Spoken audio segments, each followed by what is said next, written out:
Check, check, check. 1, 2, 2, 2. Check, check, check, check, check, check. 1, 2, 2, 2, 2. 2, 2, 2, 2. You should be getting. Will one of those reach into my office without dying? Because then you can hear up or down from where I'm at. Look how fancy we are. I know. Fancy. Check 1, 2. Check 1, 2. Welcome to the Dragon Broadcasting Network sound check for the stream.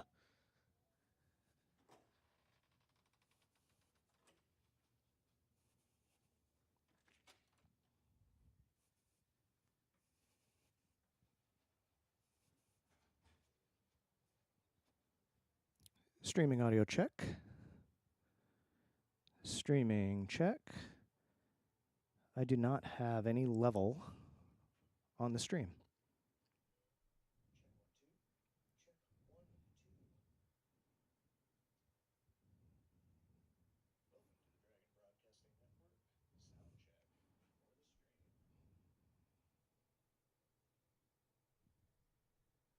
Could use a little bit more level, please, Ryan.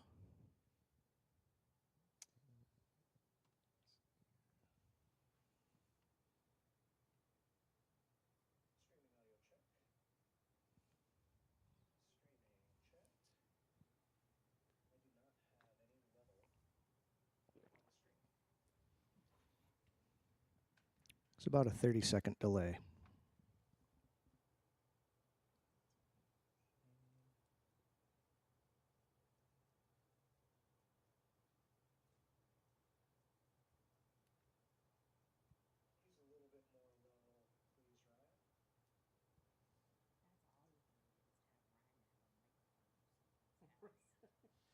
This is the voice of God.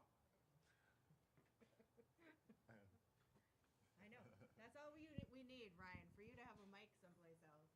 You will fully fund my department. And hire 2 people. Just so you know, you shouldn't give me a microphone either. If your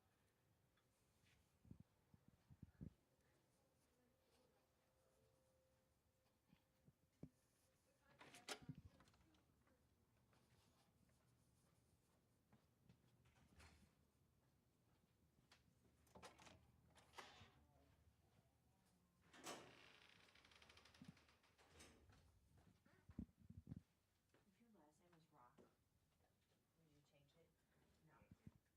That's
check, check, 1 2 2 2, check, 1 2 2 2 2.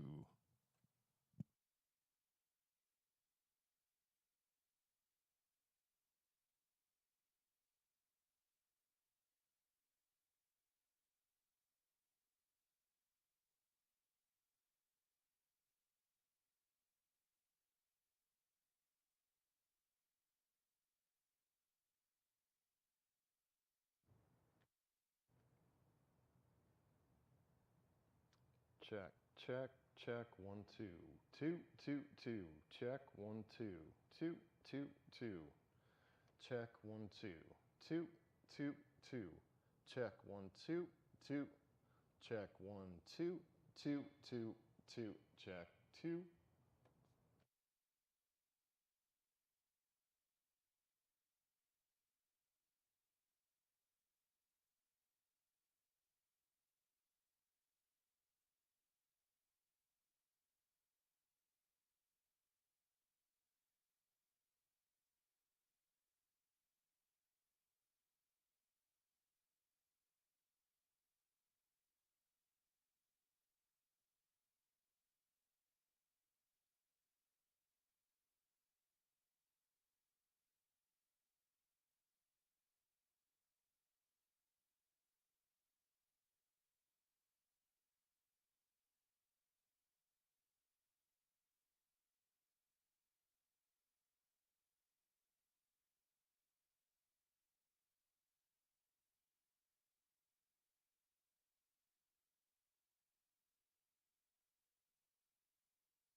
Well, welcome everyone.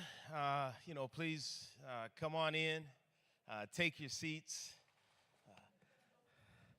Thank you for joining us today.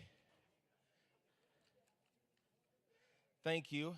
Well, as we get started here, we're gonna invite President Downs to the stage here to just kind of give us a brief little welcome and then kick off, and I'll go ahead and get us started with the introduction. Welcome, President Downs.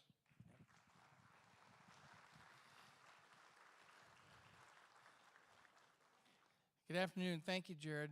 Listen, I'm not even supposed to be up here. We were just talking backstage, and he said, well, do you want to say something?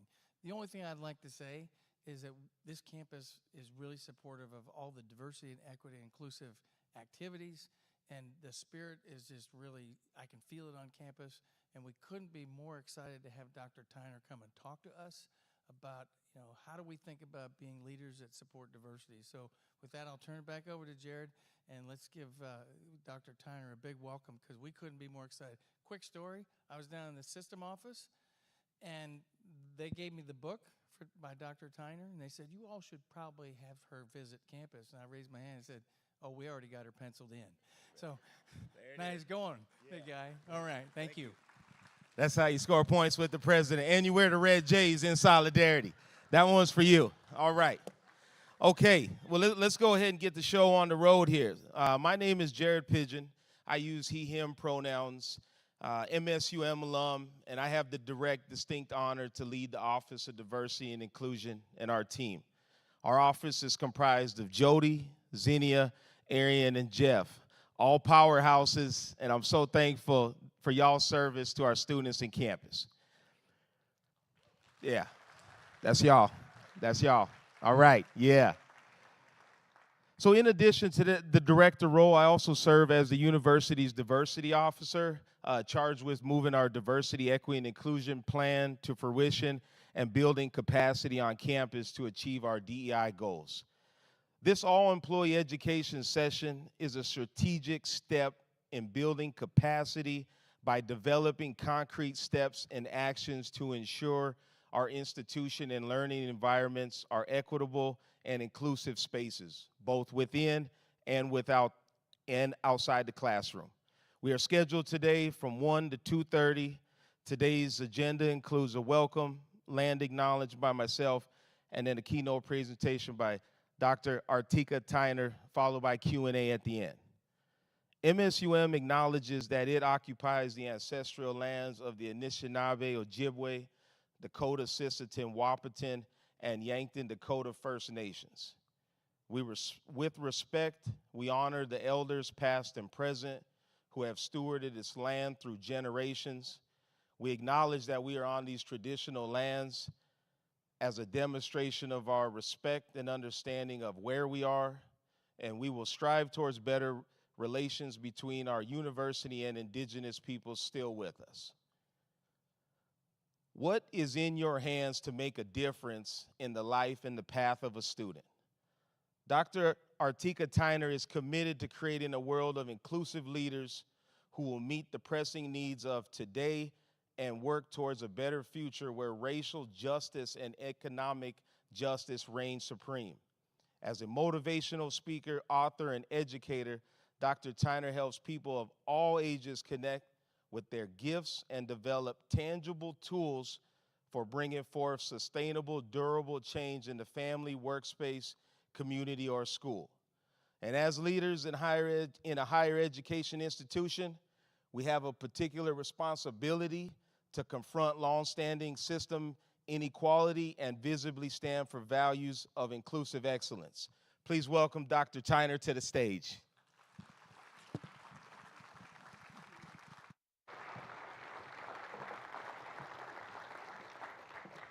Thank you for the warm welcome. I'm honored to be here with you today. This is an opportunity anytime I'm talking to educators. I always like to start with this sense of gratitude because I wouldn't be here without each and every one of you.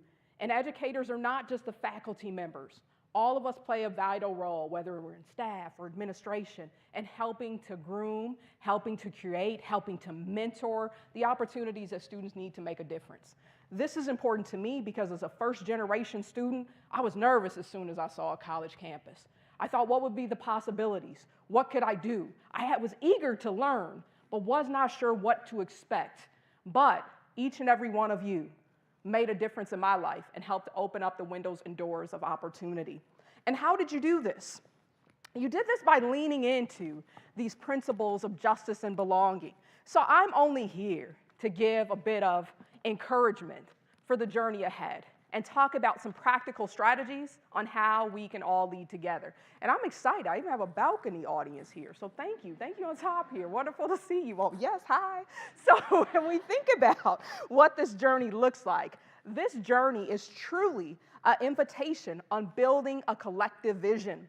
And oftentimes we look at this idea of what is hope. So here's my first homework assignment. If you have not read it, I highly recommend a book called Teaching Community, A Pedagogy of Hope, that's written by Bell Hooks. Don't worry, the professor in me for nearly 20 years, I always have homework, right? But this one in particular is an invitation to think about what is our intent? How do we help to serve the public good, making an impact both on our campuses and in the surrounding communities? But more importantly, this idea of how we inspire our students to be the next generation of inclusive leaders. So I just want you to ponder just a couple things for me. I want you to think about, first of all, what is hope? And then the question that I want you to think about, secondly, it was what gives you hope? So I just want you to turn to a neighbor. We'll do just a couple tick-tock moments. We'll have you turn to the right or to the left. But I want you to think just for a moment, how do you, first of all, define hope and what gives you hope? So let's get started. Define hope and what gives you hope.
Okay, take another 30 seconds, so let's wind down those thoughts.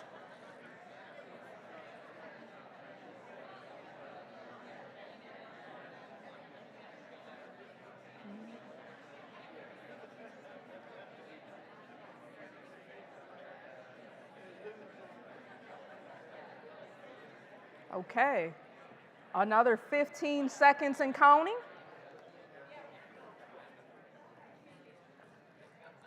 Okay, you can tell this is an education group. You all naturally just drew back in. So, would anyone like to share initial thoughts? I know some of you are worried about lunch.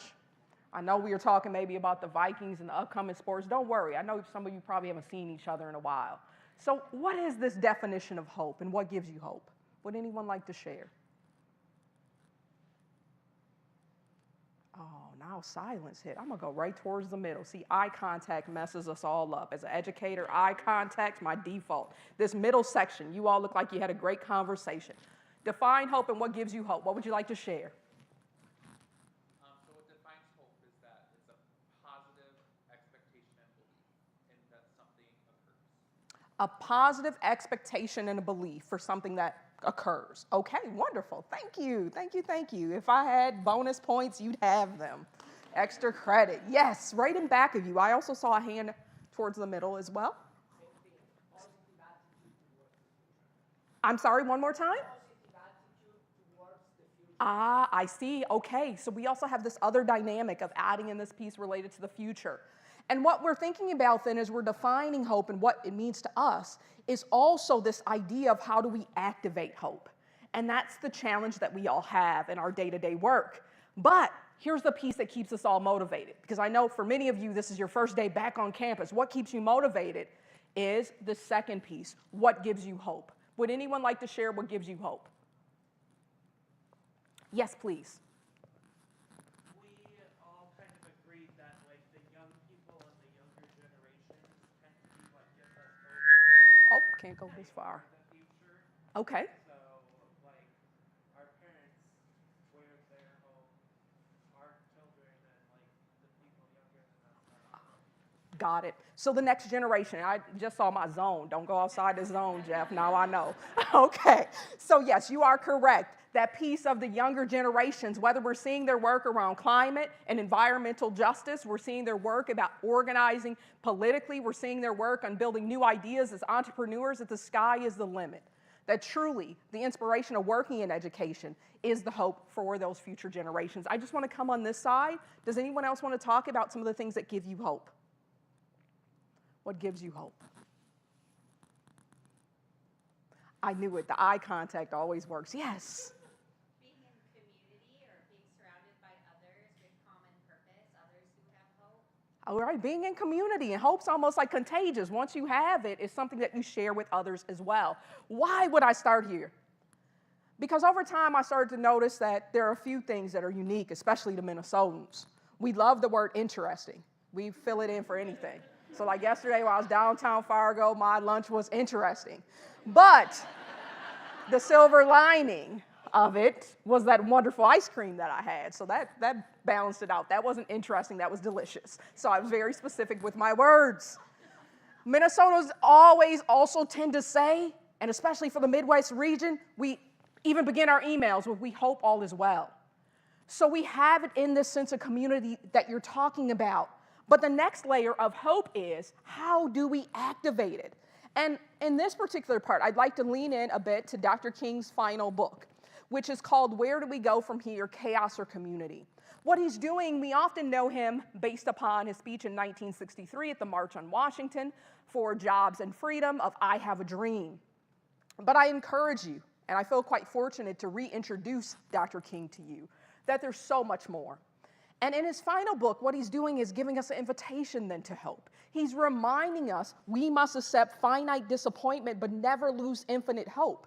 That hope is something that not only can we receive and build in community, but we also can share with others. So hint, hint, here's another book assignment, a little homework if you'd like, to engage, to understand Dr. King's vision for what he saw as the future in his latter days. But how does this relate to you? I could give a keynote address and talk about hope and all the things that inspire me. Clearly, to be in higher education the past nearly 20 years, working with my students inspired me to teach them how to think critically, ethically, and to grapple with some of the greatest challenges in our world today. But it also means that there are some strategies that we need. So I'm going to give you a glimpse into my toolbox on some of the strategies that I've used over the years. So first of all, one of the things I want you to think about, it's one thing to say we're committed to inclusion and inclusive excellence. And it's another thing to say, how do we materialize it? What does it look like? And I'm just going to give you an invitation to think about how you define it even in your classroom or even in the campus community. And one of the things that we can think about, I was just in an interview this week, and one of the things that we were talking about was what were the possibilities for the future? What was the benefit if we truly leaned into diversity, equity, and inclusion?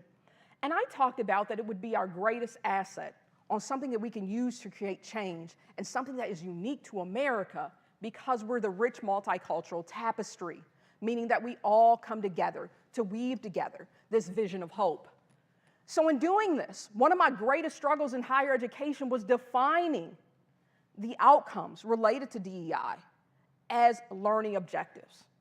Here's a definition from the National Education Association that invites us. It says cultural competency means understanding your own culture, others' culture, and the role of culture in education. Using students' culture as a basis for learning communicating high expectations, and reshaping the curriculum to reflect students' diversity leads to better educational outcomes. And what are those outcomes? Well, we know that there are a few that I'm listing here. The learning outcomes is we inspire our students to become these inclusive leaders, but also for us as we exercise these tools related to inclusive leadership. The first one is self-awareness, being able to understand not only our culture, but understanding, we'll talk about this a bit later as well, how our cultural experiences are shaped based upon our worldview, our upbringing, and the community around us. Also related to communication, that we can communicate effectively across difference. Now, this for me was one of my greatest struggles as a law student. I thought I could communicate with everyone until I had a client in prison that fired me. And I was like, how did you fire me? I'm working pro bono. This doesn't work this way. I'm here helping you, help us. He's like, don't ever bring her back here. And I think the insult of that helped me to delve deeper, to ask myself, one, how self-aware am I of my own biases? Two, can I communicate with someone that has a cultural experience that's different than mine? And then I was left with the opportunity to problem solve. So let me just tell you a brief piece of that testimonial. I was working with a client that I thought, of course we relate. We share the same cultural background in most aspects, so we'll be fine. But then he started telling me his story, and I was quite puzzled. I was like, this doesn't feel like the Latin that we study in law school, so I don't know what he's telling me. He said, yes. All of a sudden, I knew there were some challenges because I saw the cherries. I was like, wonderful. They serve antioxidants at this prison, and you are healthy and strong. Does anyone know what he was trying to tell me when he saw the cherries? Sirens. Okay, I wish you were with me. I had no idea what he was saying. I was like, ooh, do you take pomegranate juice too? And so I was not effective. And then I got fired when he made the next statement. He said that he could prove his innocence through the kite. I was like, wow, you have recreational activities here? You're flying kites? What else are you doing? Sounds wonderful. And that's when I got fired, okay? Because I was like, you do yoga too? What do you do? When he said kites, what do you think he was referring to? Notes and letters that exchanged throughout the prison. But I didn't understand any of those things. I wasn't taught that from my cultural experience, nor was I taught that in higher education. So here I am trying to have an experience to build rapport with my client, and we are speaking two different languages. Yes, we were both speaking English, of course, but the context matters. Oh, I learned how to be relatable after that experience, and I earned back my pro bono job because I called my assistant. Once I got through cleaning the tears off my face, Kleenex was there for me and embraced me in my struggle. I called my assistant, I said, I'm in trouble. There's no way the client will trust me if I can't relate to the client's even basic communication. In between the tears, I said, I need something real quick. She was like, what? How do you solve this? It's like, do you need a translator into a different culture? I said, yes, exactly. I was like, I need you to do a quick search for me before I even get to the office. Print it off. I'm studying it starting tonight. She found a prison slang guide. Oh, my new dictionary. Why did this matter? It mattered because if I was going to be an inclusive leader, and I conveniently missed one fact in this scenario, my students were along with me because it was part of their clinical experience. So they saw me fail very openly. It was one of the most beautiful moments of my life because in seeing me fail and building cultural bridges, they saw me come back renewed and determined to build rapport with my client. And what did that look like? When my client was making references, one, I was humble enough to admit what I didn't know, but two, I was ready to speak about his case in his own language. Why does this matter? Oh, it mattered for me in even reaching a student. Now, by now, you're probably getting a sense and learning a little bit about me, but my favorite music artists are Mahalia Jackson and Motown. Anyone Motown, I'm in. But my students were saying, well, what did J. Cole say about this? I was like, Jay who? Was he a part of the Jackson 5? Like, where did he come from? And they were like, yes. And then I was like, no, let's stop at J. Cole. Because one of my brightest students, that was her favorite music artist. And how did I engage her? Oh, I did a whole lecture on J. Cole. She didn't see it coming because she didn't think that I would take the initiative to try to build these same type of connections with her as well. Where am I going with this? that we have an opportunity not only to go on a learning journey for ourselves, but also to model it for our students and team members around us. Yes, it will take hope. Yes, it will take a dose of humility, but I can give you a testimonial that because of the results, it's well worth it. So how do we do this? Well, one of the ways that we do this is to be grounded in our own leadership stories. So I want you just to take a moment. This is what is called the diversity wheel. And I want you to think about what are the characteristics or cultural experiences that are most important to you, and how do you identify? Because if we're not able to have a better understanding, that self-awareness related to our own upbringing, our own biases, our own stereotypes, it's going to be hard to build the type of bridges that I just modeled. So just think just for a moment, what are the key elements of who you are that make up who you are? And it may be difficult to see it far from the back, so I'll just give you some examples from the inner circle. Their age, race and ethnicity, gender identity or expression, gender, national origin, sexual orientation, mental or physical ability. On the outer ring, we have education, political belief, family, organizational role, language and communication skills, income, religion, appearance, and work experiences. And it goes full circle then to education on the top. I will tell you, in case you're pondering of how this works, how this is a great team building experience for your students and also with your colleagues. For me, when I look at this circle, I think most people assume as a civil rights attorney working on racial disparities, criminal justice and education issues, race and ethnicity is one of my top identifiers in this diversity wheel. It is true, but as I went on this journey of self-awareness and exploration, I realized that it's not number one. Number one for me, and now that you have a little introduction to who I am, have heard a few stories from me, is related to what? Would anyone like to guess? Anyone like to guess where you can find me in the diversity wheel as a top priority? Education. Okay, that's in my top 5. Education's up there. Would anyone else like to throw another one out there? Language and communication skills. I know, because strengths finders, most people say I'm a woo, but I'm deceiving you. I'm really an introvert. I'm just excited to talk about my research. Anyone else? Let's hear from this side so we can make sure we're inclusive and here for some voices. What do you believe? And the reason why I'm doing this, by the way, it's a teaching strategy you can use as well. If I put my own self on trial, it can help other people feel comfortable in sharing as well. Anyone on this side? Diversity wheel, where do you see me based upon what you've heard so far? Any ideas? Yes, please. Age, okay, all right. So I try to bring in a lot of age diversity related to the work, but it took me years to figure out that the one that reigns supreme for me is related to work experience. Any challenge my clients had, and I didn't even realize I was doing this. I was like, well, if you were at work, you wouldn't have had that challenge. They were like, what? Until one client said this happened while I was at work, then I was confused. I was like, never mind, my logic just fell apart. But I was like, if you worked another job, you wouldn't have time for all these issues. Where did that come from? A work ethic that started from when I was a little girl. I've been working to support my family legally, because one of my friends was like, I don't know if that was legal how much you were working even when you were young. Legally 13, don't worry, I'm too old for you to report. But I was 13 working alongside my mother. My mother worked in primarily domestic roles, cleaning houses and food services, so the more hands on deck, we were her full service staff from birth. So it meant for me that you could solve most issues if you only kept your head down and worked hard. You couldn't tell me anything beyond that work could solve it. Why am I modeling this? Because I want you to think about, oftentimes we hear this piece about unconscious or implicit bias. I never said these things aloud, but as I started on this journey to understand myself, I realized I was modeling it even if I didn't say a word.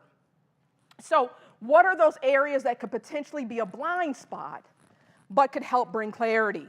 The next leadership strategy that I would like to introduce is the transformative power of culturally responsive teaching. It's really about making teaching relevant. But unfortunately, most people haven't heard of culturally responsive teaching as a tool to engage students in learning in a more hands-on way. And notice I didn't say any particular student group This is for all students, drawing upon their experiences, drawing upon that diversity wheel to be able to understand what shapes their worldview. Why is this important? Because it's the difference between engaging a student related to learning, related to career development, related to the future, or someone just around us taking on an educational experience. It's about making it their own experience. Case in point, my work now focuses primarily on K through 12 education. And one of the things that I'm working on very specifically are two areas: helping to increase and address some of the disparities around reading and literacy, but also around writing. The latter piece, it comes up every time I host a youth writing workshop. Everyone says, I don't like to write. 9 times out of 10 you hear that. You hear the rarity, you know, that outlier that says, I love to write, I'm going to write my first children's book and all those pieces. But most young people say, no, that's fine, I don't like to write. But then when I get them writing without giving them a writing assignment, they actually have a lot to share. How does this relate to culturally responsive teaching? Because it meant that I had to work harder to make the experiences or the writing prompts relate to topics that the students were interested in. So here it is. What are the benefits of culturally responsive teaching, combining both pedagogy and praxis? And don't worry, this is not just for faculty members, this is for us all. Many of us work with student workers. Many of us are working with emerging young professionals. How do we make learning something tangible and engaging? It's a challenge, but yet a great opportunity. Here are just some of the characteristics as we think about this as a leadership pursuit. It's something that we develop skill sets around, of course, but I think what we can stand out and really focus on is learning about students and learning about each other. Learning about our cultural experiences in meaningful ways and thinking about that as our superpower or a strength. And I have a visual for you on how to do this. Oftentimes when I think about the dimensions and levels of culture, it's about the things tangibly we can see. Every university that I've been to, and I've lectured all over the world, we have these same concepts where we have cultural celebrations, we have affinity groups, we have holidays, and we can come together. Those observable elements, the top of the tree, the leaves, the branches. And then we also have certain unspoken rules and social norms. And I have to be very versatile in them because I travel so much, I have to understand that each cultural experience looks different. Even when I'm in the same region, it can look dramatically different. Something as simple as receiving a business card, is it something you just hold your hand out, or is this something received with open hands makes a dramatic difference for me in a business meeting, depending on where I am. In addition to that, of course, we have world views. It gets into the shallow area, so we're going into the deep. And what's the deep about? It's oftentimes that tip of the iceberg that we don't normally specifically identify, but has opportunity to shape the experiences that we all have, whether positive or negative. And how do we do this in meaningful ways related to tools? Culturally responsive teaching not only can enhance the learning experience of our students, it also can enhance the effectiveness of our teams. Understanding history and culture. We know we started here with the land acknowledgement, so we were understanding the history and culture related to the very land that we are standing on today. We also have an opportunity to build a community culture. You've already heard it in the back, that's what gives hope. That's what helps to create. If we talk about it from the staffing side, I also do a lot of research in that area of how do we retain and engage staff. Why is this important? I learned 2 terms that I was not aware of at all. The first one was related to quiet quitting or silent quitting. I was like, what is that? You quit loud where I come from. You quit loud. You quit very loud. Silent quitting. I was like, okay, what does that mean? I was like, wow. The World Health Organization has talked about this idea of silent quitting being a global phenomenon, but definitely in the United States. Depending on which industry you're in, it's 70 to 80% of folks that are silent quitting, that they were there, but they're really not there. But the second term that I learned about was the Great Resignation. No one could explain it. I'm seeing some nods. That I was listening to some of the interviews and looking at the data. You know how a researcher does, looking at the footnotes. I wanted to understand it. What is this? Because a couple of the case studies I was looking at, I was like, people quit the job and took a job where they even earned less and had less benefits. What was the Great Resignation all about? Was it a feeling? Was it about community? Was it about culture? What were people trying to achieve? Does anyone know? Great Resignation. What came to mind for you as you saw some of the research? Looking for meaning, okay? It's consistent with research because although most people don't believe it, that it's not money that incentivizes retention based upon research. It is what? Meaning and belonging. I just had the experience this morning. I thought I'd wake up, get an orange juice, and they said, I was Google searching this as a researcher. I'm always looking. I was like, so what is the menu at Burger King? Only Burger King was by the hotel. So I was like, okay, I'll get pancakes and orange juice. I went up there boldly. I studied the menu. I looked at my calories, and I was ready to go. I said, that's what I want. That's perfect. A little vitamin C and a little balance of a starch to keep me going all day. And then all of a sudden, I started noticing cars just backing out of the drive-thru. Guess the Great Resignation hit Burger King in Moorhead. And when I went up there was a sign that, yes, we opened at 8 a.m., but no one came to work. We will open as soon as possible. But I'm looking at my watch like it's 10 a.m. So what does this mean for us? It means that even as we're looking at the culture of work and community, that we have to be cognizant that things are changing. And does it mean then that we have to think more about recruitment or retention or both? All of these pieces are a part of the work and don't worry, Village Inn took great care of me.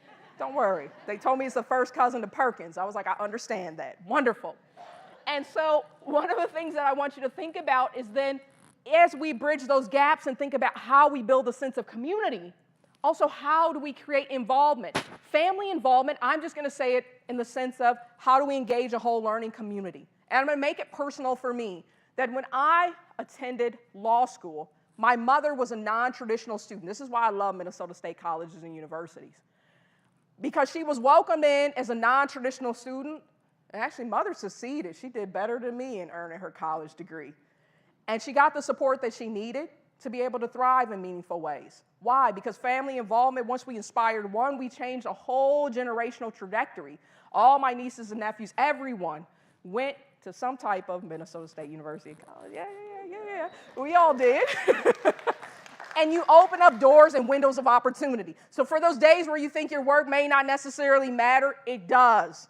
Because you're helping to create, I've been watching the research from Dr. Jenny Arthur from Metropolitan State University about how your work helps to create new economic and social ladders. It's guaranteed. Your research shows it time and time again. So in family involvement, you're bringing family and community together to see what's possible. And last but not least, I already gave an example about this, but how do we bring language and culture into our interactions with teams, with our students, in meaningful ways to build bridges? Next up, I hope you're taking some of these strategies along with you, but it's a bird, it's a plane, oh, here it comes. It's Dr. Tyner. How do you identify your why? That's a question that I have for everyone. To be in higher education as a whole the past 25 years, I had to know my why every day. Things got more complicated each day. Sometimes the budget didn't align up. And I didn't understand that until I was in the administration. I always said, the administration can't figure this out. When I was in administration, I couldn't figure anything out. Sometimes the numbers just were complicated. It's like, why? And my biggest one as a researcher, I want printed paper. I was like, why do they limit my paper? But then when I saw how much paper we were all printing, I was like, limit my paper. I understand now. I understand. But in knowing my why, it kept me motivated for all these years. A recognition that it wasn't about an inconvenience of something I didn't like or a new procedure that didn't make sense to me. That my why was that I was here for my students. That I had a chance to be able to create a vision for myself of being a superhero for justice, being Wonder Woman with a law degree and an afro. I oftentimes tell my students, yes, I got my shield and my sword and my tassel of truth, right? So I get to the bottom of justice as well. But what does this mean for me, and what should it mean for you? I want you to just give another piece of homework. I want you to identify your why, because your why is what will keep you motivated. Here's one piece, and I'm just going to tell you about the adventures of my life. When I'm not in the classroom, I'm also an author. So I've written 35 books that all focus on leadership and social change in meaningful ways. And I also write a lot of nonfiction biographies. And I had a chance to meet a fellow author just last week. That's E.B. Lewis, and he's outpaced me, by the way. He's written 90-plus books and illustrated, like he's on a whole different level. I bow. But E.B. Lewis, if you cannot see it, I want you to look at it a little bit closely and ask yourself, what do these images represent? Now, I had a chance to see them up close and personal, so I could see the dimensions of it. But as an educator, my pledge has always been, I'm a treasure hunter, that I'm looking to find the treasure in every student, every colleague, every person I'm interacting with. So how do I do that? And I think E.B. Lewis's example captures it the best. These images are actually the back of the canvas, are lottery tickets. And the glimpse of what he has as an overlay, so this is a multimedia project where he's putting together multiple different pieces of his artistry. The pictures of the students are there, along with he's using a brushed gold metallic. What is he doing here? By using the lottery ticket as the backdrop, as his canvas, he's telling us, I don't know about you, if I win the Powerball, you'll never see me again, so don't worry. But he's telling us the treasure and gift related to each student and each person that we interact with. That we tend to just scratch it off, and we don't win, we just toss it down. But he's asking us all to look again, that every interaction we have could be that win. That win for that young person. I gave you my personal examples of creating a new cycle, a new generational course that a whole family then no longer has to say we're first generational students, that we now have new educational opportunities. What does it mean? In less than a generation, we broke cycles of poverty and we're able to build generational wealth. That's what your work does. Whether you're in the registrar's office, whether you're in the classroom or in the administration, you are creating new pathways for success. But the challenge for you on those difficult days when you're thinking about your why, can you help to find those treasures? In addition to that, just a little inspiration from Dr. George Washington Carver. Who's Dr. George Washington Carver? Does anyone know? Probably heard about him in science class, hint, hint. Father of Black history. Okay. George Washington Carver. We have Black history. What else do we have? I'm sorry? An inventor. Okay. So you're bringing these pieces together, of creativity, innovation. George Washington Carver. What else do we know? As an inventor, you're hearing then 400 patents for peanuts. So you're the peanut man. Oh, yes, yes, yes, the peanut man. I was telling my mother, I said, you got an ache and pain, we need peanuts. She said, what? I said, no, the peanut man created some techniques to help support through peanuts. And let me do just a quick TikTok moment on this, because my students know I can get ahead of myself. My students used to think I just held them hostage. They were like, 5 hours later, class is over, Dr. Tyner. I was like, well, I have a lot to say. So here it is. Here it is. We know that Dr. George Washington Carver did all of these things, helped to anchor Black history in meaningful ways, and brought us to the institution that we know as Tuskegee University in partnership with Dr. Booker T. Washington. Okay, we have the 400 remedies for peanuts, and mother is like, peanut oil does work. I was like, rub it hard. It's right there for you. But more importantly, what stood out to me as a part of Dr. George Washington Carver's story that you do not hear, how long did he work at his university? Does anyone know? At Tuskegee? Anyone know? Almost 40 years. Oh my goodness, I barely made my first 40 days. I was like, this is going to be a challenge. Different members of the administration have a different idea. There are challenges related to the budget. There's these learning objectives. Is there a curve in this class? How are we grading? What is happening here? And more importantly, I struggled. I couldn't even figure out how to order a pizza because I forgot to read the manual on how to order food and catering. I was all confused. My students were like, you said you're bringing food. I was like, I can't order a pizza. It's complicated. So why am I bringing Dr. George Washington Carver up? He took all those challenges and kept going in the essence of hope. He kept going in the essence of change. And he kept going to say that it wasn't about him or his sentiment, but it was a discipline to help create change in meaningful ways. That's my little glimpse of Dr. George Washington Carver. So what do we do with all of these pieces? Now we know the learning outcomes and the benefit for our students and ourselves in embracing inclusive leadership, but also we need an invitation. on how to redefine leadership. Because when I think about leadership, it often summarizes and comes up with some key themes. Of course, related to vision, how we come together on our shared humanity. And I learned that lesson most importantly in traveling to South Africa. My first trip was in 2007. And of course, you're introduced to this principle called Ubuntu. What does Ubuntu mean? Ubuntu. I am because we are. And there's a good new song related to it. If you want to Google that, there's a Ubuntu song that's international choir, have you jumping up out your seats. So I should have played it. I should have had a little sound. I am because you are. Archbishop Tutu said it's the greatest gift from Africa. It's a possibility and hope for the future. This is a vision that can ground us. Our student success, our team member success, our community's success, Go Dragons, is about us all, right? Next, related to social justice. This idea on how we can bring forth an impact. Going back to our story of origin. Anytime I do research about an organization and its history, I always would like to look at its mission statement. And we know the mission statement for public education as a whole, and especially for higher education, is to serve the public good. So I'm going to bring in Paul Robeson just for a moment to help guide us on this piece. Paul Robeson, by the way, was a modern-day Renaissance man. Does anyone know anything about Paul Robeson? I have to stop. I can't get too excited without hearing from someone. Who's Paul Robeson? Do we know anything? A singer, okay. Deep baritone. Oh, if you hear Sometimes I Feel Like a Motherless Child from Paul Robeson, your soul is touched.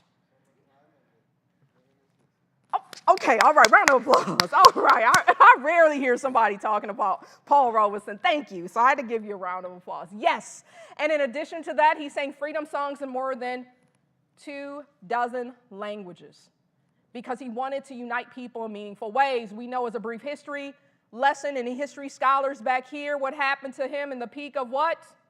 McCarthyism. His passport was banned, and he was no longer able to freely sing around the world. But here's the tenacity we all need if we know our why. What did he do? He tormented the system. He'd go to the banks of New York and begin to sing in Canada, and he would sing whenever he had a chance, but more importantly, here's a hint related to that student worker that you're mentoring, that member of your team that you're seeking to support and help bring to the next level. He also had a mentee. Does anyone know the name of his mentee? He told his mentee, if you get people to sing your song, they will want to know your story. Who was that mentee? Another singer. If I could sing, I'd sing for you, but you don't want that. I was trained in the Milli Vanilli pedagogy. But his mentee, we call him Uncle Harry in my community, was Harry who? Belafonte, you're right. So that day, yeah, we know that's Uncle Harry. And here's what he encouraged Uncle Harry to do, that if you get people to sing your song, they want to know your story. So Uncle Harry continued on the work. You may be thinking, how so? This is why it's important. And one of my greatest failures in my career, I didn't build a living legacy. So when I left and finished teaching a class, typically the class never existed again because I didn't make sure someone else could teach it. When I was in leadership roles, I was so busy leading that I forgot that I had an opportunity to mentor and inspire someone else. Don't make my mistakes. I want you to think about who are you mentoring, who are you supporting, and you may think it's just small things. Nothing's too small to help inspire leadership in someone else. And had Paul Robeson not done that, let me give you a hint of civil rights history that you're not going to find easily in the history books. Harry Belafonte was basically the financial means of the civil rights movement. He sponsored concerts throughout the South as an opportunity. He didn't have Zelle. He didn't have Venmo. He didn't have Apple Pay. He was physically bringing money to bail out the likes of Dr. King and other freedom fighters who were struggling for justice. Where am I going with this? The opportunity that you have to help inspire someone else to keep the work going. Last but not least, Marian Wright Edelman, just a quick overview since I'm in the vein of talking about Dr. King. She was general counsel for Dr. King's final campaign, which was called what? The Poor People's Campaign of 1968. There was a vision it sparked with Mother's Day in 1968 that they were going to bring the face of poverty to the nation's capital. That was called Resurrection City. Since then, the work that helped to shape policies around education, higher education included, healthcare, housing, that was the work of 1968. Why does this matter? You lay the groundwork for the next person to continue the work of making an impact and making a difference. So Marian Wright Edelman gives us the advice around inclusive leadership that is simple but yet direct. That service is the rent we pay for being. It's the very purpose of life and not something you do in your spare time. And how does she do this service today? We know her as President Emeritus from which organization? The Children's Defense Fund. So what skills do we need? You're like, Dr. Turner, this sounds great, but how do we do this? My hunch is that many of you are already doing everything that we're talking about. I'm just here for the beginning of the school year, that recharge, that coach up. But if you need some just additional direction related to it, I looked at the strategic plans, I looked at your mission statements, I was on the website, over 40 countries represented here. I'm seeing all the great work that you're doing. That's the collective vision. That's the strategic plan as you're planning out to 2030 and beyond. It's the critical thinking, using your influencing, modeling the way that helps to bring that hope and usher in the work in meaningful ways. What an invitation to us all. Here's just a question for you, just a pop quiz question. So as this relates to our work, oftentimes, once again, it's tempting to think that leadership is about a position or a title. Oh, I'd love to say that until I became a leader in key leadership roles. Like, that's so-and-so's role because they have the title and they have the position, and better yet, they have the power. I always said the power. But what I really learned over time is that we all can play a significant role in creating change and own the essence of leadership in our day-to-day work. So here's my pop quiz moment. How many of you have taken the StrengthsFinder assessment? StrengthsFinder assessment, you know your strengths. Can someone call out a couple of the strengths? I want to know who's in the room. What do we have here? Our treasures. What do we have? I'm sorry? Context. Okay, thank you, thank you, thank you. Anyone else? What do we have in the room? I saw a lot of hands. Input. I have input as well. Responsibility. Anyone else? I'm sorry? Futuristic. Okay, yes. There's a whole body of leadership research that's emerging in that area now. Okay, let's hear two more. Includer. Okay, got it. Activator. Okay, I saw people anxious all the way in the back. Do you all want to jump in with a couple too? I didn't want to take anyone's shine. Anyone else? I hear some of my strengths, so I was getting excited, okay? Some of my top ones are input.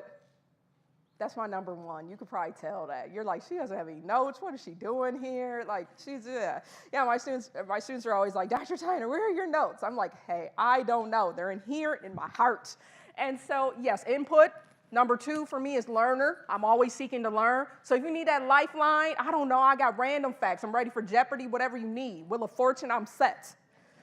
Feel like I should have had a game show career as well. Random facts are all in here. And my last one is about being relational and bringing that context together. But what does that all mean? Despite what we all were able to do is to name different dynamics of our StrengthsFinder and take ownership of who we are and those assets and strengths, help me out here then. Based upon Gallup, over 1 million people surveyed, what percentage of people use their strengths in their day-to-day work? All right, remember, silent quitting, great resignation. What is the number? 10%. 10%. You have no hope. No, I'm just kidding. I'm just joking. No hope for what's going to happen in the workplace team. Okay, 10%, is it higher? Ooh, lower? You're going to drop it at the 1%er club? Oh, wow, okay. All right, I felt that way waiting in line Burger King trying to stand at the drive-thru and no one was coming. Yeah, I was like, 1%, 1%. Okay, a few folks on this end said it's higher. What would you give it as? What's the percentage point? 25. You're closer to the mark. It's 20%.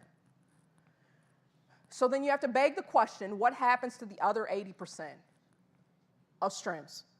We're coming into the workplace, we're coming into the classroom, we're coming into community in our civic groups and our community groups, and we're only using 20% of our strengths. What happens to the other 80? That's the question. That's that treasure hunter question that I want to ask you to grapple with. What does it look like? When I started to do this research on StrengthsFinders, it realigned the whole way that I manage teams. Notice I said manage. Back then, that's how my mind was operating. But now I would say how I inspire teams. Because there's members of my team that know more about my organization than I do. They're the lifeline. Sometimes I'm like, I told someone the other day, they were like, well, where's Monica? Can Monica help? I was like, good question. Monica is my boss. And what did I mean by that? I was acknowledging the skills and expertise that was needed to solve the problem, even though I'm the quote-unquote boss. Monica had the solution. And I learned after that experience on doing research on StrengthsFinders to not always jump to give organizational titles and roles, but more specifically align more to strengths and what? Projects, resources, and what we're going to accomplish along the way. So when we think about this, I want you to take one piece from this. If you don't remember anything else about this journey on leadership, I want you to think about that leadership is as unique as your DNA, that you're bringing together your unique strengths and skill sets in meaningful ways to create change. So how do we do this? Of course, I talked about this, really redefining leadership, going beyond a position or a title or exercise of power. And this is what I found in my dissertation. The possibility and the potential that we can help to create change in meaningful ways. My dissertation focused on what skills are needed to build and sustain social change. I had the unique experience of traveling across the nation to work with lawyers who were thinking about this idea on how they could mobilize change in education, how they could mobilize change in policy making, in corporate America. They were bringing all these pieces together. And that's when I had the realization that it wasn't about a position or a title, it was about you and I with a common vision, thinking about how everything you all talked about, you've already introduced the concepts on building stronger community, engaging, embracing our culture, and our capacity to build together in meaningful ways. The last strategy that I want to go over, I have plenty, but let's do 5 for today, because I want to leave an opportunity for you all to engage me on some questions as well. The 5th piece that I want us to take a moment to look at is how we can inspire ourselves and our students to get proximate to the issues. And I'm going to draw upon this from Bryan Stevenson, the founder of the Equal Justice Initiative. He says we cannot create justice without getting close to the places where injustices prevail. We have to get proximate. And I'm going to talk about it. I hear, how many of you had the opportunity to meet the Rondo brothers when they came? Okay, got a few hands here. So I'm coming from the Rondo community. I wouldn't have become a law professor, civil rights attorney, or educator without the Rondo experience being embedded in that leadership DNA for me. My family is 5 generations strong. They migrated to the St. Paul, right in the Capital District community of Rondo in the early 1900s. What were they after? The possibility of migrating to a new place in the north where they could build family, community, even the possibility of home ownership. But if you're not familiar with Rondo, you may be wondering, that's fine, but what happened? What happened was in 1956.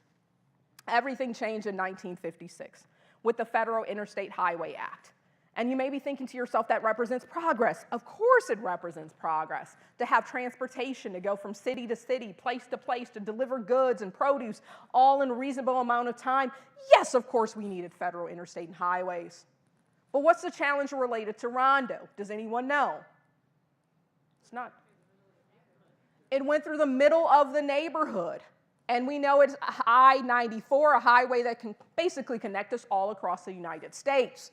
What did that displacement look like? It meant that still yet today, we cannot recover from some of the challenges around home ownership because it led to displacement. In addition to that, they just did a study in the Twin Cities Metro with some of the data coming from the Federal Reserve, and they said that the Twin Cities Metro has a racial wealth gap that's 3 times larger than most metropolitan cities. What does that mean for us? That we also lost our economic hub. At its peak, Rondo had over 400 Black-owned businesses. We have less than a dozen today.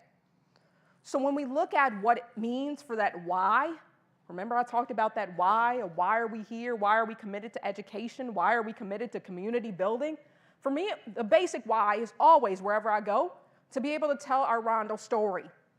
And most importantly, to say, we're not alone. There are over 1,000 documented cases at this point of racial removal, and we know that there are plenty more. But the question is, how can we then create change? So I just want to go through just this as a quick case study of where we are, where we need to go, what we can consider. First of all, we know whether it's the Twin Cities Metro, across the state of Minnesota, across the northern region, nationally, we are seeing racial disparities across all quality of life indicators. I alluded to one in talking about the racial wealth gap in the Twin Cities Metro, but I would be remiss if I don't talk about the racial wealth gap that we're seeing across the nation. So can anyone help me? How long will it take to bridge the racial wealth gap between blacks and whites and the United States based upon research? Have you seen the data? It's been a hot topic issue in the news. What are you seeing?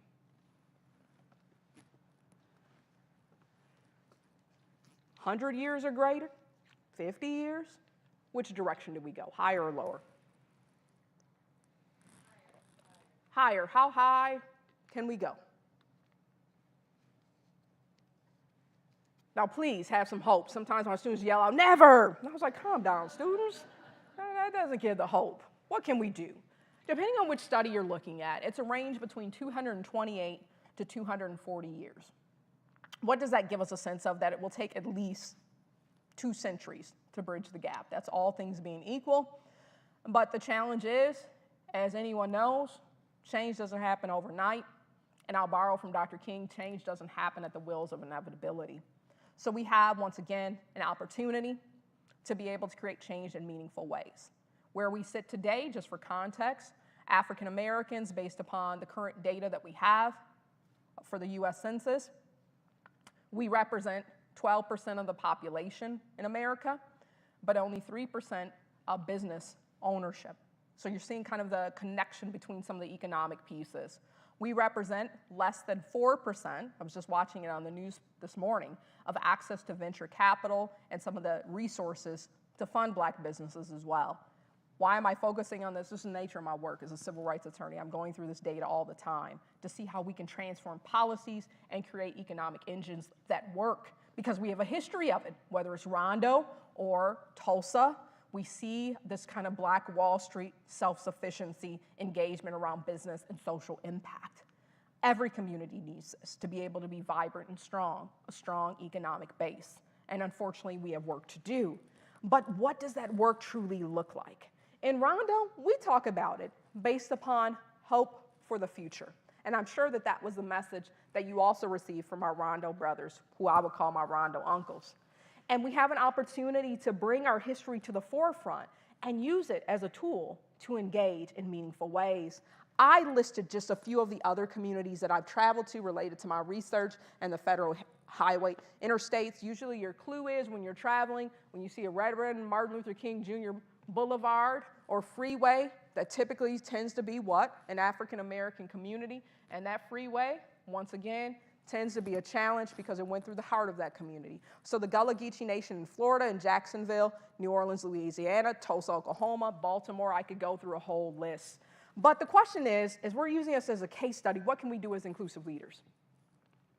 In bringing in our own personal experiences, our student experiences, first of all, we can identify that many of our students, no matter the color of their skin, the zip code, or where they came from, that many of them may have faced challenges related to economics. That was one of the challenges that Dr. King talked about. He oftentimes said that if even the jailers themselves, those who took them into custody when he was throughout the South and incarcerated for his work as a protester, of course, and the exercise of nonviolent resistance, he said if they even understood, white jailers, the context of economic disparities and the work that needs to be done to create access, they'd be protesting with us. What was he really trying to say? That the face of poverty doesn't necessarily have the face that our bias gives to it. It's the challenge, but yet opportunity on how we can create new pathways for everyone that can work in meaningful ways. So for Rondo, of course, our pass is, if we think about home ownership as a pillar of wealth creation, the rate of displacement. We know that to be a fact. I still live in my Rondo community, and I have 2 homes there, so I see some of the challenges every day.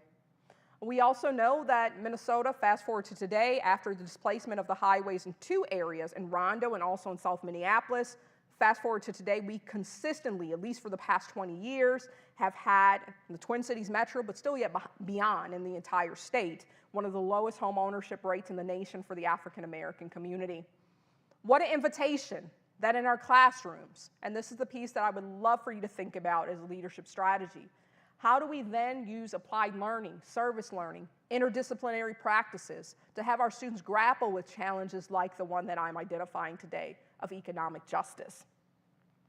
I want us to think about one of the strategies that we can use. How many of you are familiar with restorative justice? Have heard of restorative justice? Getting some nods? Okay. So restorative justice. If you saw me on PBS NewsHour, I talked about restorative justice. And if you were here for Rondo Brothers, Uncle Russell Ballinger, we know that that's the nature of his work. And in thinking about restorative justice, there are 3 things that cannot be ignored. That there are harms and needs. I identified those in using Rondo as a case study. Clearly, there was a harm called displacement as a result of the interstate highways. We understand that. Harm to both individuals and the community. But we can say that there are some proactive approaches happening now with the innovation of bringing universities, bringing people together, and policymakers, government officials to talk about how to get to these next 2 phases. And you can see them specifically. There are 2 reparations councils that are emerging in the city of St. Paul to help look at the data, see where we are, and try to get into this obligations on how to make things right, and this last piece of engagement. And you may be thinking, what do you mean by that?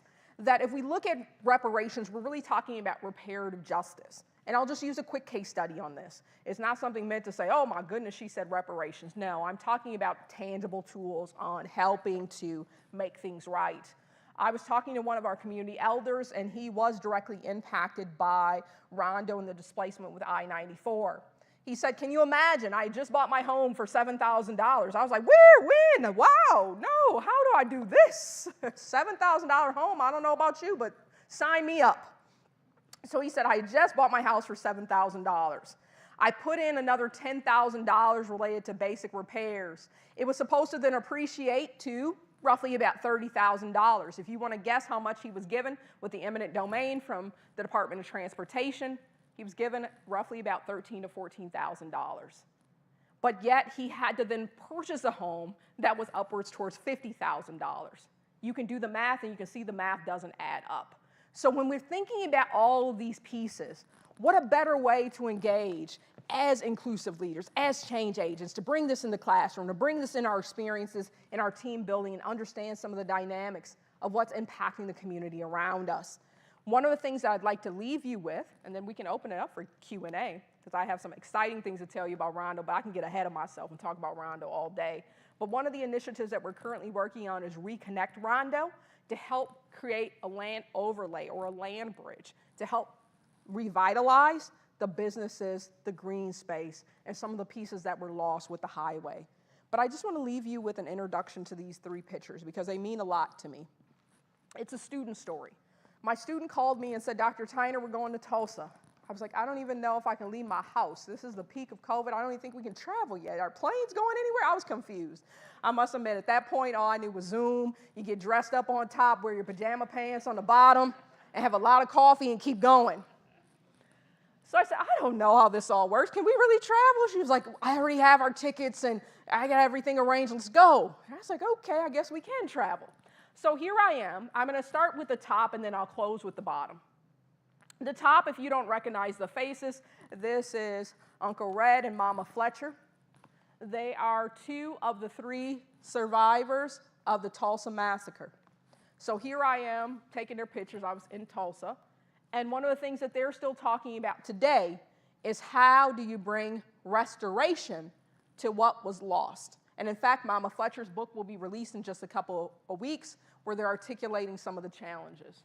At the bottom, I have a new book that explores policing and criminal justice that will be released in October. This is a picture with Dr. Crutcher. And one of the things that she's talking about in her work is how to unite people in meaningful ways. It's personal to her because her twin brother, his life was taken during an encounter with law enforcement. So now here she is talking about all of these pieces that we're tying together in Tulsa about everyday people. How is this relevant to us? And thinking about inclusive leadership in the classroom and on our campus, Tulsa is a perfect example of everyday people begging questions. Dr. Crutcher started to ask a question, how is it we don't have any sort of food justice here? When she moved back to Tulsa, where are the grocery stores? Because of her advocacy, they went from just having a Dollar General to grocery stores in the neighborhood. Mama Fletcher and Uncle Red, they started to ask, why is it that we don't know the history of Tulsa? And once again, another embarrassing moment, I have family members from Tulsa. I knew nothing about Tulsa until I went to this 100th centennial celebration. Never asked the question. They've since long passed, but I never thought, what did Tulsa mean? What happened? What's the pieces of history? So what's the invitation? You're like, 5 strategies, Dr. Tyner, what do we do with all this? I hope from the 5 strategies, you're reminded that this is an invitation to a lifelong learning journey.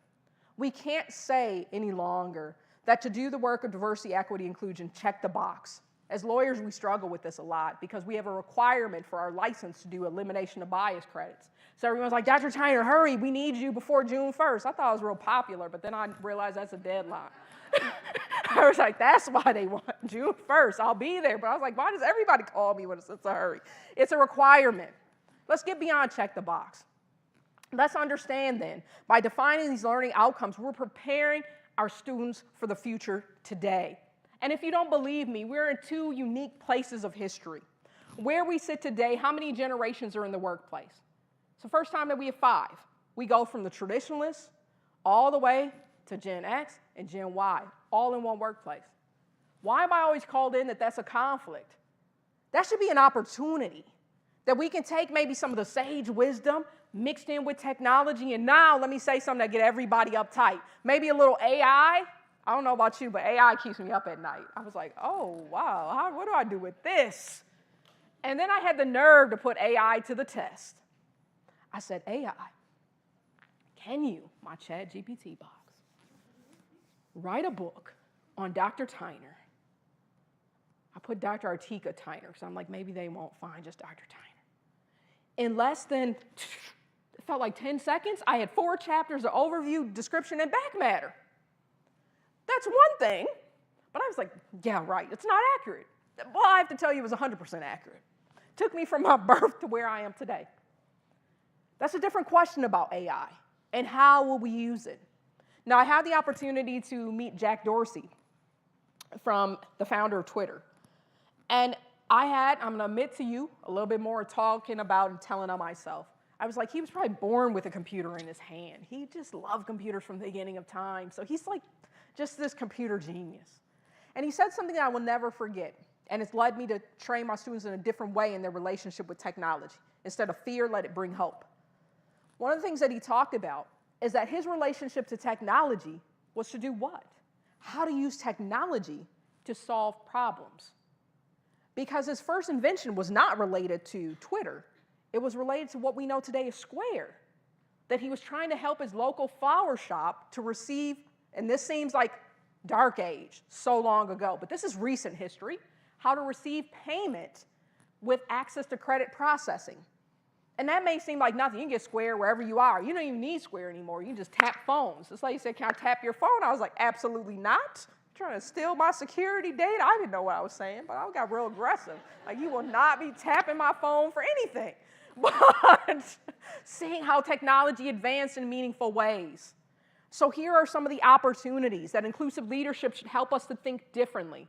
Now, once I got past my fear of AI, I started to ask myself, could AI help to address the access to justice gap? When you have 80% of the civil needs of the poor unmet because they don't have legal representation, can I leverage AI with a few key questions to help write petitions and to help provide the right opportunities of even what to say in court? Things that make you go, This piece on being able to understand culturally responsive teaching, and I remember I got in trouble. An editor called me and said, you said critical race theory. I was like, what? No, I said culturally responsive teaching. They're one and the same. No, they are not. Culturally responsive teaching is about a pedagogy on how we teach that's grounded in the student experience. So I had a chance to teach an editor about their multiple versions of CRT because I was lost. I was screening through text like, where? You know, you're hitting Control F. I was like, I never said critical race theory. I said culturally responsive teaching. And those are two different frameworks. In addition to that, we looked at the why. And if you need it, literally, put it as a Post-it note on your desk because we will all need it. As the world is changing, as students are changing, we talked about the silent quitting, the great resignation, so many things are happening. And if you can ground yourself in the why, you have the vision on the how you keep going. Last but not least, we focus our attention on this last piece. That as institutions of higher education, we can change the world. Think about something, I'll just give you a couple examples of this. Which organization did this? Creating most of the modern day medicine that we need for healing and strength, things like insulin, higher education did this. I'll talk about my work for a moment. Shaping policies on how we collect data and maintain it. We did that in the classroom, shaping the whole state's policies. So when we think about what we can do in education, I got a hunch that we can change the world. So I'll leave you with a quote from Diane Nash, who was a young student who helped to organize what we know today as the Freedom Rides. They told her that it wasn't a good idea. Can you imagine as a student, she even gets a call from the Attorney General's office to say, basically, you can't do this. This is not the role of students. Diane Nash answers with a type of tenacity that I think we all need a bit of. I don't know if we can all live up to what she said. But Diane Nash already had her bags packed and she was ready to go because she reminded them of one simple thing. She said, I signed my last will and testament. What was she saying? This was her life's goal and mission, and she was going to be undeterred. Based upon the work of the Freedom Riders, and just as a reminder, it's a multiracial endeavor. Cross-geographical boundaries, students coming together to shine a light on what we can build related to hope and community together. So what did she say? And what's my parting words for us today? She said freedom by its very definition is people realizing that they are their own leaders. Freedom by its own definition is people realizing that they are their own leaders. I hope today that you've seen, whether it was through some of the examples or the data, whether it was a case study of Rondo, that you can make freedom come alive. And not only can you do that for yourself, you can support that for our entire university community. I feel like an honorary dragon now. I got my pin, I'm official. We can do this. So what does that invitation look like? Day by day, moment by moment, making a commitment to bring forth community and to exercise that through the power of hope. So with that, I thank you, but here's your time to shine. I still have an opportunity to answer questions for you. So questions on strategy, perspective, anything that you want to know. The only thing I always say that's off limits is my weight, my age, and my bank account. You'd be disappointed in all three. So please, thank you. Questions, comments? Questions, comments? What's on your mind?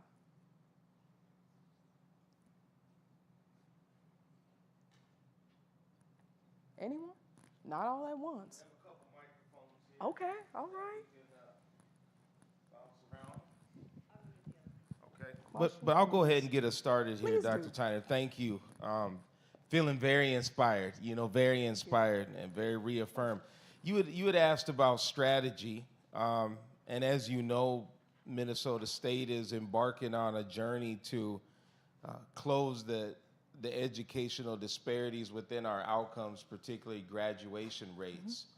And so from your work over the years, what are some of those highest level strategies that you believe should be pillars of each institution, particularly as they're thinking about closing disparity gaps? It's an excellent question. I think it's a reminder for us all. I'll tell you, it's my greatest struggle right now. As I told you, thinking of this idea in my work pivoting to K through 12. And I'll get an example to help you understand how my mind thinks on issues. I first saw the challenges related to literacy and finding that most of my clients learn how to read while in prison. I think that's going to be my life's case. Take that to the Supreme Court. What a miscarriage of justice. That means you couldn't read the indictment, you couldn't come up with the evidence to help effectively, bring forth your case. And if you're wondering what do I mean by this, 1 in 4 American children cannot read. If you cannot read by that 3rd or 4th grade marker, you're 4 times more likely to drop out of school, 3.5 times more likely to be arrested during your lifetime.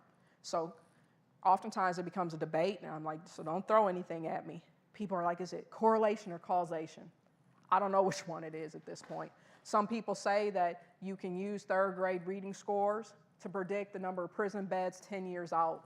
All I know is if I can quote all this, I should be able to quote and come up with a system around change in meaningful ways. Where am I going with this related to your question? Still yet, in Twin Cities Metro, and I'm from Rondo, right in our community, less than 1/3 of children that look like me can read. And you might go, oh, that's a people of color problem. No, don't get too excited. You're only at about 50% hover for all students, okay? So I'm not excited until I see 100% for everybody. What does that mean? Instead of just saying, you know, everybody gets me into different debates. So which reading curriculum would you like to use?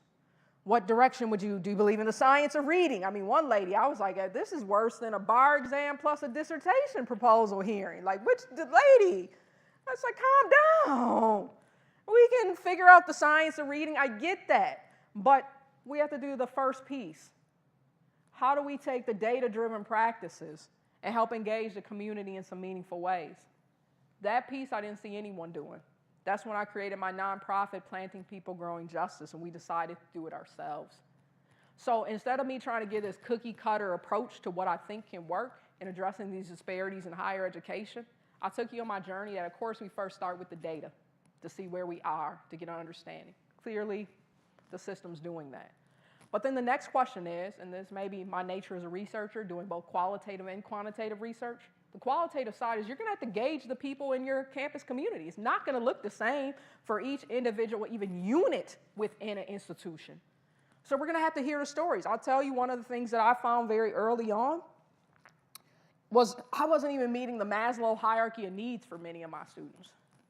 I was telling my students, especially at the law school, be ready. Go to the courthouse, network with people. And all of a sudden, one of my students said, how? I was like, just go. Like, what do you mean, how? Show up. And I didn't realize until later when her friend reached out and said, she was saying how because she doesn't even own business attire. You didn't tell her what to do, and you didn't tell her where, all that led to my own Dress for Success program. You know, I was bringing people in, what size are you? Okay, I got you. And then I missed another step around networking. My students stopped coming to the networking events with me. And then finally, you always find one truth teller. It's like, why are you not showing up anymore? What happened? They're like, we're embarrassed. I was like, we got the suits. What more do you need? What are you embarrassed about? Tell me. One student said, well, you didn't tell me there was all these utensils. I was like, utensils? What are you talking about? I don't know which fork to use. Oh, we were ready. I dealt with that one right in the moment. You know, I save all my plastic silverware and all that. I was like, okay, set the table. And why did I take that for granted? Because clearly you heard my story about work as a priority. I was setting formal tables since I was 5 at restaurants and different things. Don't tell anybody. I was all right. I was learning. So I knew the salad fork from the dessert fork. I knew the soup spoon from the table spoon. I had been doing that for so long. So where am I going with this? When you walk into a strategic plan, when you walk into wanting to create data-driven practices, it also has to get very nuanced. So I would say do the work. I know it is work with a capital W, but do the qualitative work as well to see what specifically do students need.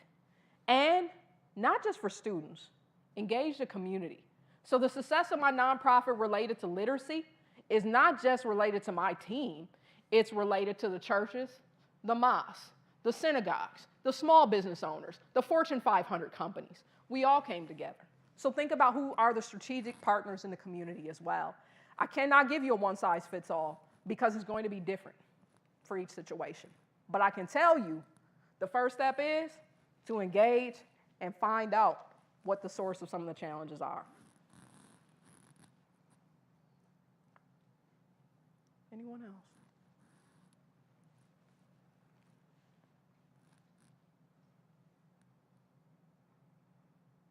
No question? Comment? No.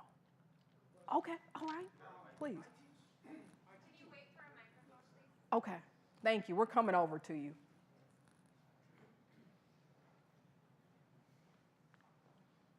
Thank you. I teach in a STEM field. I teach in physics. Okay. And I'm wondering, are you aware of strategies people are developing in these areas to aid in DEI? Yes, that's an excellent question. And we know it's timely and relevant, as STEM careers are growing faster than any careers combined at 2 to 3 times. One of the strategies that I did, again, in partnership with community, I went to meet with Allison Brown, who's the president of the Science Museum of Minnesota. That's where I started. That was my first legal job I was telling you about when I was 13. I was a lab partner, then I worked in the exhibit halls. I worked in the Science Museum combined for 25 years. And so I had a full range of experience. So STEM and science was natural as a field and a way of thinking. So the first thing that I opened up with that meeting with Allison Brown, I said, you changed my life related to the Science Museum. That's what I meant, because she wasn't the president, of course, when I first started. But I gave her the idea that although I didn't pursue even a career in STEM, I use those same STEM critical thinking skills and analytical skills every day of my life. Where am I going with this? We're going to have to introduce STEM as a way of life. So I've recently, with Lerner Publishing, we did a book series through Read for a Better World of introducing STEM literacy. It was beyond just saying, okay, you see the books like I'm going to be an astronaut, Macy Jemison. Those are wonderful. But it was about how STEM is happening all around us and how do we engage with it. Because if we look at the early studies around STEM and the process of STEM learning, there's already a bias by the time you're reaching grade school level of whether or not STEM is for you. We have to change that. That STEM is a part of every aspect of our life. It's why I wrote a book called Kojo Loves Science. It's a Monday through Sunday. You know, I was teaching days of the week. I try to teach all different ways, different points. I was teaching early learners that piece, but at the same time, infusing all the different ways that Kojo and his father can learn about STEM in every aspect of their daily lives. We have to start STEM early, before it's this idea that you're intimidated by STEM or it's too hard. Despite all my experiences, I started to internalize that. By the time I was in college, I took physics for poets. I was like, I don't know what that is, but it sounds like less physics, so I'll take physics for poets. They tricked us, okay? It was regular physics class, but that was the only way they could convince English majors to finish out their science so they could graduate. So, I don't think we read not one poem, but we sure registered quickly. What am I saying related to this? We have to create change, make STEM a more important part of our daily discourse and a part of learning each day. I'm starting on the K through 12 side. You have my pledge because I noticed how it changed my life and the skills that I developed. But I'm hoping to bring more educators across the continuum of learning on this journey with us. But I would say do not ignore, and here's some of the research that might help you on this as well. From Claude Steele, Dr. Claude Steele. Look at his book if you have not read any of his research. That focuses on the notion that he coined of stereotype threat. It's directly to early studies of STEM and finding even for women, a gender bias in STEM. That for women, they tend to choose not to pursue careers in science because of lack of perceived representation. So what Dr. Claude Steele's work helps to do is get to the heart of the issue on helping to, one, promote a growth mindset. The other researcher in this kind of genre of research is Carol Dweck. You can watch her TED Talk. She talks about learning as a growth mindset, like growing a muscle. But in addition to that, if you look at Dr. Claude Steele's research, he talks about how you reinforce then positive affirmations around capability. And guess what? It's no magic. What happens? Then people take off some of those limiting beliefs and they start to engage in meaningful ways.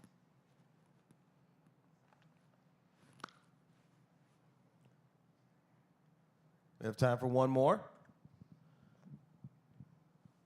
Seeing no takers, Dr. Tyner, thank you. Let's. Thank you.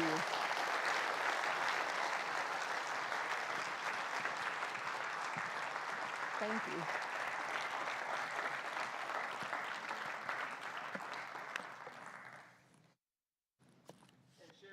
I know you said you had brought some books, and do you want to just tell us a little bit about that and what's next to expect? Yes, I'm happy to share about the books. I brought copies to make sure you can get your autographed copies if you'd like to purchase The Inclusive Leader, Taking Intentional Action for Justice and Equity. It lays out in more detail each of the components of the leadership strategies that I've shared. And my work is also intergenerational. So I brought along one of our children's books that's called Justice Makes a Difference, that introduces young people to their capacity and ability to serve as those inclusive leaders. So I'll make sure that I have a table in the back if you'd like to support by getting a copy of any of the books are readily available. Also, at artikatyner.com, there's a free discussion guide for this book. So you could use it as a learning guide in the classroom with team building and any type of way that you're thinking about of inclusive leadership. And better yet, I know oftentimes you just don't have time to read and work on everything. Please, you can go to my YouTube channel. All these interactive pieces, I have them in short reels because my students say we don't have time for 10-hour lectures. I tried, I love it. But I have short reels of 1 minute or less of excerpts about each of these topics. And for me as an educator, oh, I love videos. It's a way to oftentimes do the opening in the classroom to spark thought in meaningful ways. So please use any of that content. So thank you.